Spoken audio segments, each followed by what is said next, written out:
Japan has finished waiting. It is done watching. It is done holding back. For a long time, Beijing believed it had cornered the island nation in the Great Pacific chess game. But that belief turned out to be a catastrophic miscalculation. Instead of cowing its neighbor, China lit the fuse of the most dramatic military transformation in modern Japanese history. When Chinese forces pointed their cannons toward Tokyo, they expected to face the same passive, purely defensive Japan that had kept its sword sheathed for decades. What they found instead was something entirely different.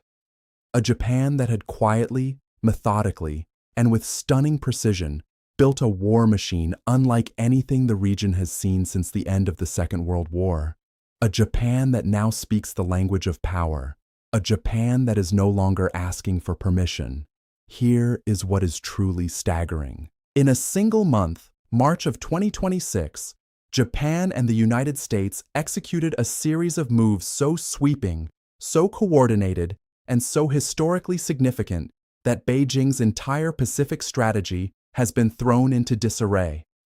48 fifth-generation stealth fighters, domestically produced long-range missiles, a Tomahawk armed destroyer, and a submarine fleet operating silently beneath the waves. Together, they are weaving a net that China cannot see and cannot escape. To understand what just happened, you need to understand the pressure that finally made Japan snap. For months, Beijing had been conducting a deliberate and systematic campaign of intimidation against Japan. It began in the depths of the ocean. According to reports from Japan's defense ministry, the People's Liberation Army Navy deployed unmanned underwater vehicles modeled on manta rays. These were low-profile, difficult to detect, and capable of high destructive power operations across a range of up to 1,000 kilometers into the waters of the East China Sea. This was not a test. This was a statement. Then came the surface provocation. In March of 2026, China's aircraft carriers Liaoning and Shandong conducted simultaneous operations in the Pacific for the first time ever. Two carrier strike groups operating side by side less than a month ago, within striking distance of Japan's remote islands. And then the sky. China's J-16 fighters and H-6 bombers began conducting increasingly frequent incursions into Japan's air defense identification zone. As reported by Japan's Joint Staff Office, the frequency and intensity of these violations spiked dramatically in the weeks surrounding the Okinawa and Miyako Island chains throughout late February and early March of 2026. Japan scrambled F-15J and F-2 jets in response every single time. But Tokyo was paying attention, and Tokyo was building something. Because here is what Beijing miscalculated. Every provocation, every drone, every bomber sweep, all of it was pushing Japan further and faster toward the most significant rearmament decision in its post-war history. And on March 28, 2026, the dam broke. That morning, the 1st United States Air Force F-35A, Lightning, the 2nd stealth fighters permanently assigned to Japan, touched down at Misawa Air Base in northern Honshu. Not on rotation, not for an exercise, permanently. This is the first time in history that the United States has based F-35A aircraft in Japan on a permanent footing, and the number coming is not 4 or 8 or 12. It is 48.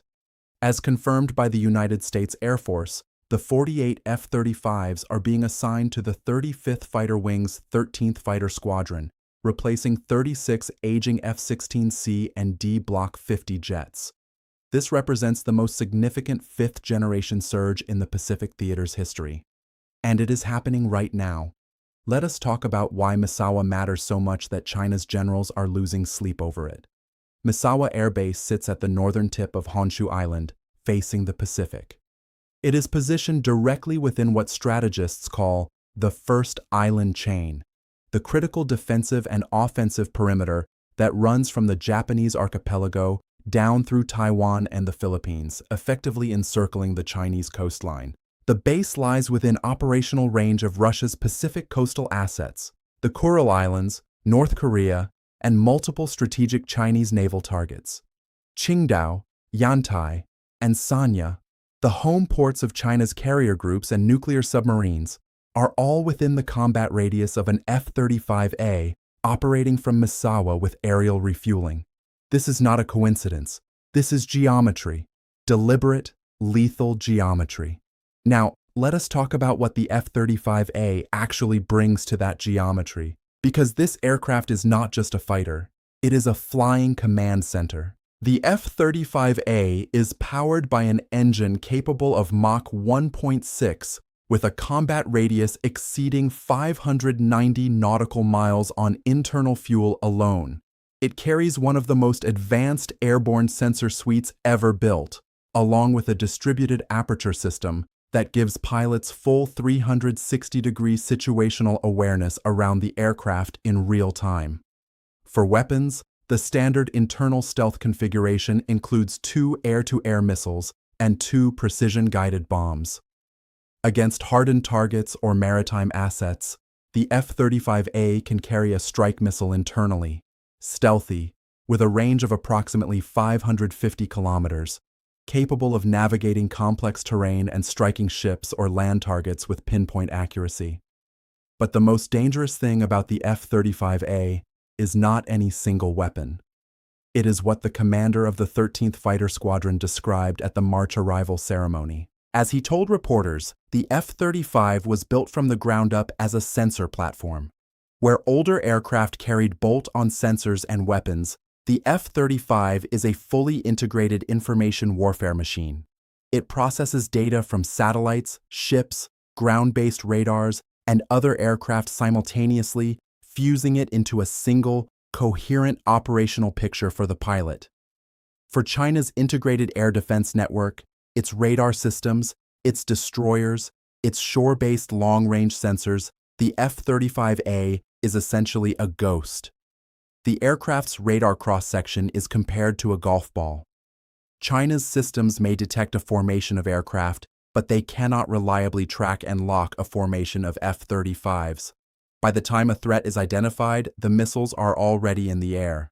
China's primary response to fifth-generation threats is its own stealth fighter. But the matchup between the F-35A and that fighter is not a fair fight. The F-35's radar can detect the Chinese fighter's distinctive twin-engine exhaust signature from significant standoff distance. From the Chinese perspective, it is looking for a golf ball in a dark room. From the F-35 pilot's perspective, the Chinese fighter looks like a floodlight. In the modern beyond visual range engagement envelope, detection equals engagement. And the F-35A detects first every time. Critically, the Chinese fighter is a land-launched platform. It cannot project power from the ocean. It cannot follow a carrier group. It cannot match the flexibility of an F-35 force that operates from both land bases and carriers simultaneously. That asymmetry is now Japan's greatest tactical advantage. And that brings us to the second dimension of Japan's revolution, the carrier question. Japan technically does not have aircraft carriers, but Japan very much has aircraft carriers. 2 ships originally commissioned as helicopter destroyers have been systematically converted into light aircraft carriers with heat-resistant flight decks, enlarged hangars, and aircraft handling systems designed for the F-35B, the short takeoff vertical landing variant of the Lightning. Each ship can carry between 10 and 12 F-35B fighters, so added up. 48 F-35s at Misawa, up to 12 on one carrier, up to 12 on the other. All networked together via an advanced data link that allows F-35s to share targeting data, electronic warfare information, and sensor feeds without being detected by adversary signals intelligence. You are looking at a coordinated fleet of up to 72 stealth aircraft, land and sea, operating as a single distributed kill web over the Western Pacific. China cannot replicate this. Not yet. Not at this scale. Not with this integration. Japan's F-35 deployment was only the first move. Because while the stealth jets were arriving at Misawa, something equally historic was unfolding 1,500 kilometers to the southwest at Camp Kengun in Kumamoto Prefecture on the island of Kyushu. On March 31, 2026, the Japan Ground Self-Defense Force formally declared its first domestically produced long-range strike system operational. The upgraded Type 12 surface-to-ship missile, manufactured by Mitsubishi Heavy Industries, has been extended from an original range of just 200 kilometers to approximately 1,000 kilometers. That is the distance from Kumamoto to the Chinese coastline. This is not a defensive system. This is a counterstrike capability. And as the Japanese defense minister told reporters upon deployment, Japan faces the most severe and complex security environment in the post-war era, and this capability strengthens Japan's deterrence and responsiveness. It demonstrates Japan's firm determination and capability to defend itself. The Chinese Foreign Ministry spokesperson responded with familiar language, calling on Japan not to return to the path of militarism. But Japan was not listening. 3 days earlier, Japan had also confirmed a deployment that strikes even deeper into China's strategic comfort zone. On March 27, 2026, Japan announced the completion of Tomahawk cruise missile integration aboard a guided missile destroyer. As confirmed by the Japanese Ministry of Defense, the ship traveled to Naval Base San Diego in October of 2025 and spent months undergoing modifications and crew training. It has now returned to Japan with the ability to fire both Block 4 and Block 5 Tomahawk land attack missiles with a range exceeding 1,600 kilometers. Read that number again. 1,600 kilometers. From a single ship at sea, Japan can now strike fixed targets, airfields, logistics hubs, command centers, naval installations, anywhere within that radius with precision measured in meters, not kilometers. Japan is now operationalizing what experts describe as a denial and limited strike model, a shift from strict homeland defense to semi-regional deterrence. This ship is not the end of the story. It is the beginning. Japan has committed to purchasing 400 Tomahawk missiles in total, with deliveries scheduled between 2025 and 2027. The plan, as confirmed by the Japanese Defense Ministry, is to equip all 8 of Japan's Aegis-equipped destroyers with Tomahawk capability. 7 more ships, 7 more floating precision strike platforms, all within the next few years. The implication for the People's Liberation Army Navy is not subtle. China's carrier groups, submarine pens, and logistical ports along the eastern coastline are now within simultaneous reach of long-range land missiles in Kyushu, Tomahawk armed destroyers at sea, and F-35s launching from Misawa and from Japan's light carrier fleet. There is no single point of failure in the system. There is no single threat to neutralize. It is layered, it is distributed, and it is already in place. But Japan's transformation does not stop at missiles and fighters, because beneath the surface of the Pacific, something equally formidable is taking shape. Japan has been adding new class submarines to its fleet at a remarkable pace. 5 boats have entered service since 2022, with a total of 10 planned. These submarines are powered by a diesel-electric system paired with next-generation lithium-ion batteries, a combination that allows them to remain submerged and silent for days without surfacing. They are armed with torpedo tubes capable of launching both heavyweight torpedoes and anti-ship missiles. These are not niche defensive submarines. They are precision hunters. Alongside this new class, Japan maintains 12 older submarines, already among the quietest conventional submarines in the world, which are now being progressively upgraded with the same lithium-ion battery technology.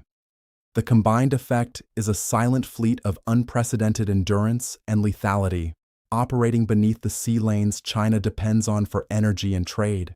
When these submarines operate in coordination with F-35s in the air and Type 12 missiles on the ground, China's maritime strike packages face a scenario that their war planners have not had to contemplate before. There is no safe corridor. There is no direction from which force projection is uncontested. Now, here is the dimension that perhaps surprises people most.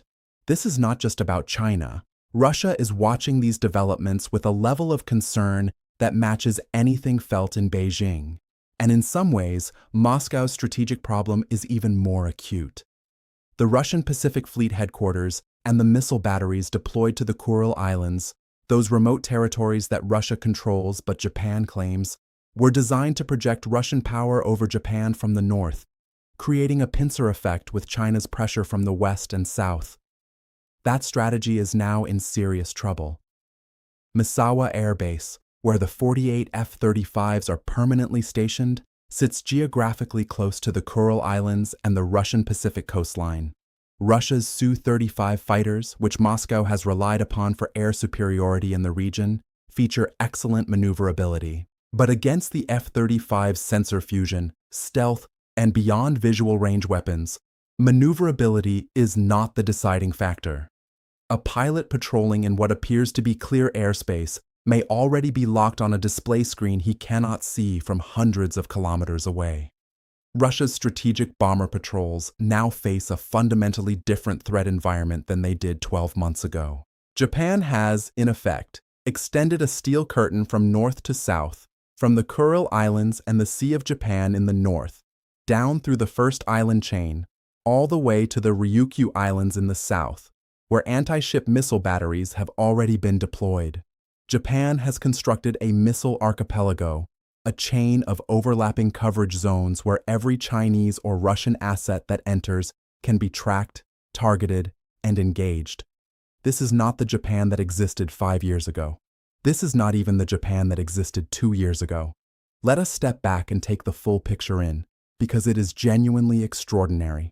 At the strategic level, what Japan has accomplished in just the first quarter of 2026 represents a fundamental shift in the balance of power across the entire Western Pacific. And it was achieved not through aggressive expansionism, but through the systematic, deliberate application of technology, alliance management, and political will. Japan's defense budget for fiscal year 2026 exceeded 9 trillion yen, approximately $58 billion. That figure is projected to continue rising, with Japan on track to become the world's third largest military spender by 2027. This is not an accident. It is a national decision made in full view of the security environment and executed with remarkable speed. The United States has been an essential partner in this transformation. The Pentagon's announcement of the plan to deploy 48 F-35s to Misawa reflected a deliberate American commitment to hardening its forward posture in the Pacific. The formal separation of United States Forces Japan and 5th Air Force commands, executed just days before the F-35s arrived, demonstrates the seriousness with which Washington is treating this theater. The two defense chiefs agreed to continue upgrading combined command and control systems, intensify bilateral exercises, and deepen cooperation across the industrial base. The alliance is not just holding, it is accelerating. And yet, this is the critical point. Japan is no longer just a host nation for American power. Japan is now a co-architect of Pacific security. The Type 12 missiles are Japanese. The new submarines are Japanese. The stealth frigates with their rapidly expanding fleet are Japanese. Japan's Aegis system-equipped vessels, the largest surface combatants in the maritime self-defense force, are coming online with an emphasis on ballistic missile defense. 2 additional Aegis destroyers are planned for commissioning by the fiscal year 2032. This is a country rebuilding the full spectrum of military capability, not as a dependency, but as a sovereign force. Beijing and Moscow made a fundamental miscalculation.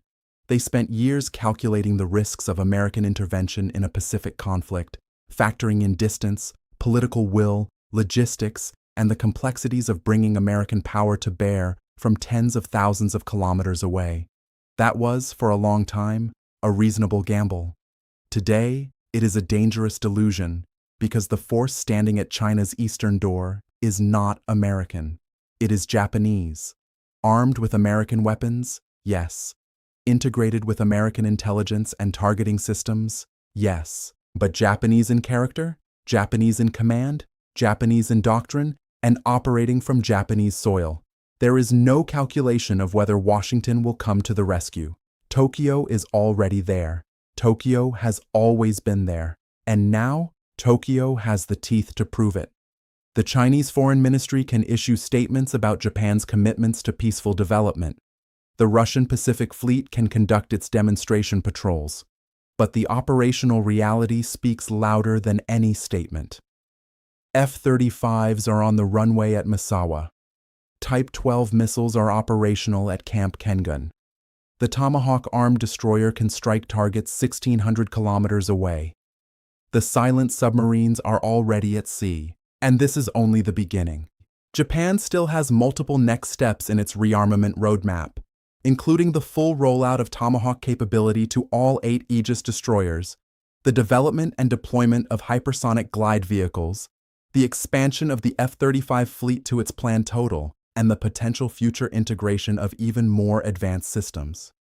A new base facility off the southern coast of Kyushu, designed to expand Japan's operational reach into the Southwest Islands chain, is on track for completion by March of 2030. Layer by layer, capability by capability, Japan is constructing a deterrent architecture that will define Pacific security for the next generation. What does all of this mean for the future? It means that the era in which Beijing and Moscow could treat the Western Pacific as their own private domain, conducting provocations with limited consequence, testing red lines without serious response, is over. The first island chain is no longer a theoretical concept on a strategic map. It is a living, breathing, armed system anchored by a Japan that has made its choice and has the capability to back it up. The stealth jets are in the air, the missiles are in the ground, the ships are at sea, and Japan is done waiting.